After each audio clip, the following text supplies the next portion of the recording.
Hello everyone and welcome to my channel. Today I'm going to be doing a breakdown of the Mets versus Twins game that took place on April 22nd, 2026. Now, I thought it was pretty fitting to do my first ever breakdown after the Mets broke their 12-game losing streak at the start of the season.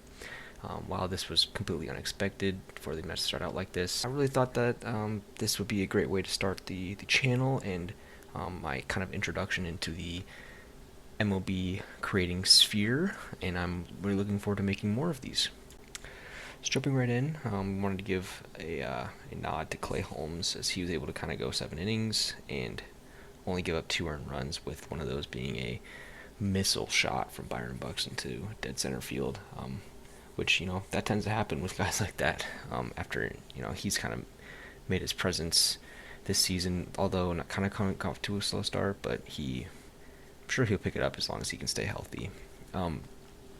Also, I think the biggest piece of news, especially for the Mets, here is the kind of looming Lindor injury again. He had left the game in the 4th inning after scoring from first base, which he really didn't look like he was hustling nearly as much. Even rounding second base, he appeared to be in some sort of pain running the bases. But he left the game with left calf tightness. And I was on full display as he even slid into home, and he almost looked like he was kind of baffled, getting the send signal from the third base coach, rounding third. But he was able to get in, and that was actually one of the crucial moments of the game. He actually played a kind of a pivotal role up until that point in a lot of the runs generated by the Mets.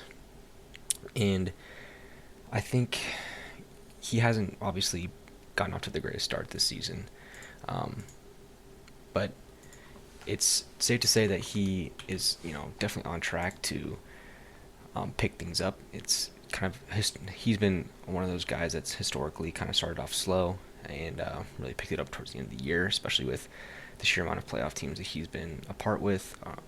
And I'm sure that he'll be able to pick that sort of thing up as time goes on. But that's definitely one of the main storylines leaving this game, and hopefully, they can get their shortstop back, especially with the absence of Juan Soto and some of the other types of players that have been kind of gone in this Mets system, which really has just been another catalyst to their 12-game losing streak.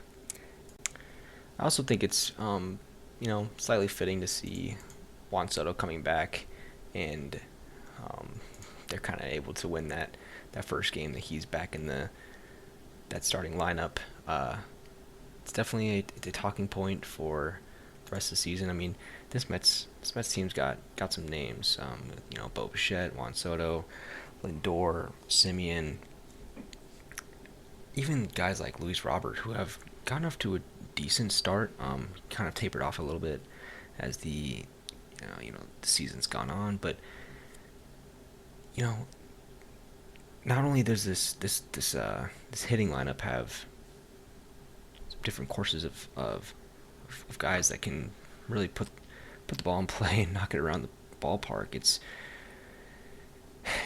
another thing to bring up the starting rotation for these Mets. I mean, these are $500 million rosters, guys. Like,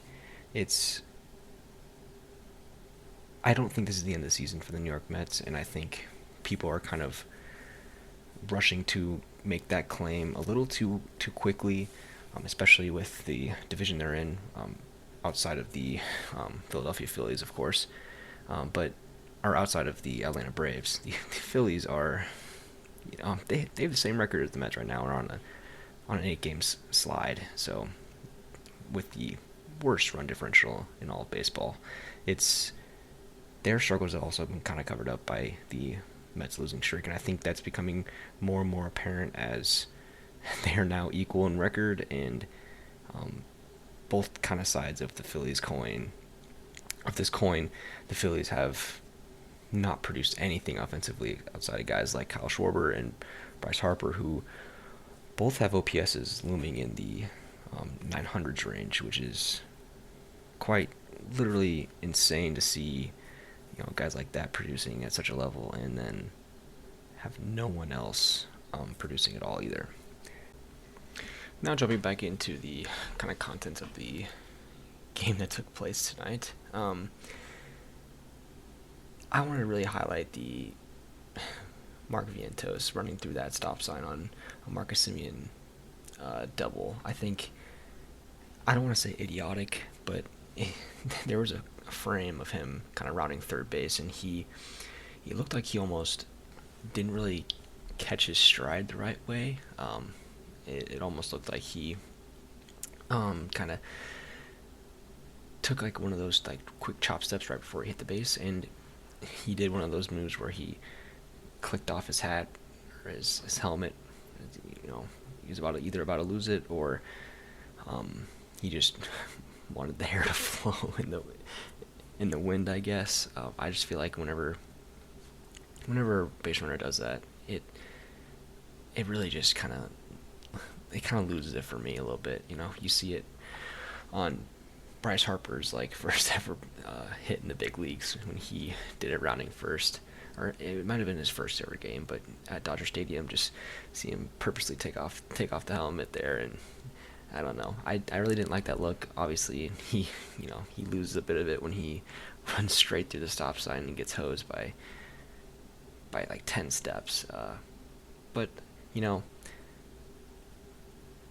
there's two sides to the story when, you know, he runs through that stop sign, completely, you know, loses all hope for these Mets fans in a tight game against a Twins team that's actually gotten off to a really good start in the AL Central, which they were not really kind of expected to be this way off to the start, especially with the, you know, teams like the Tigers and the Royals kind of looming in their kind of history in the division. But well, you know, they're still doing it, but Mark Vientos comes up big, and with that go ahead kind of flare off over the second baseman's head, that kind of really secured the lead in the bottom of the eighth, and kind of, you know, gave some sort of hope for this Mets team to go on and secure that win, especially like the game yesterday with Devin Williams coming in, walking three or four batters or whatever it was.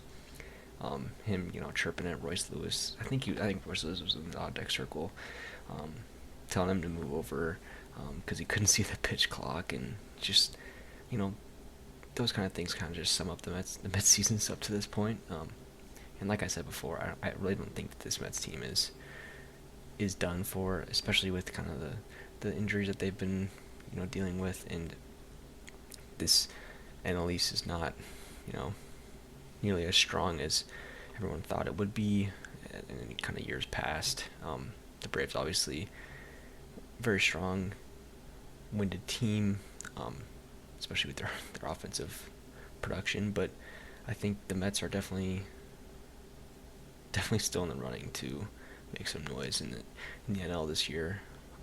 Something else I wanted to kind of touch on was just that Byron Buxton catch at the end of that game, which, you know, if he doesn't make that catch, the Twins aren't only down one run heading into the top of the ninth, and did have a chance at the end of the game to, you know, come up to the plate and deliver a extra base hit to kind of secure the tie like he had done before with that home run.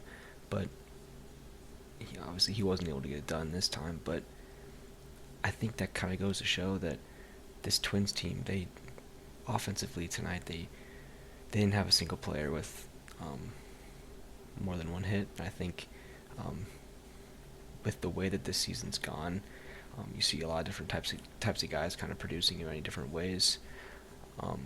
Offensively, not nearly the start that the Twins have kind of hoped for, but pitching and defensively, they've been definitely a stronger talking point in this AL Central, and I think that they can definitely make some noise in the AL this year if they can stay healthy and continue to play their style of game. Well, that's pretty much the end of the breakdown of the Mets vs. Twins game from April 22nd, 2026. It was a short one, definitely just kind of testing things out and looking to create more as the future goes on. Once school kind of concludes and the summer comes, I'll definitely be able to produce more of these types of breakdowns, more in depth and more visuals. I'm definitely just kind of experimenting in this stage, and if you'd like to see anything else, please let me know. Appreciate any feedback. Thank you again. See you guys later.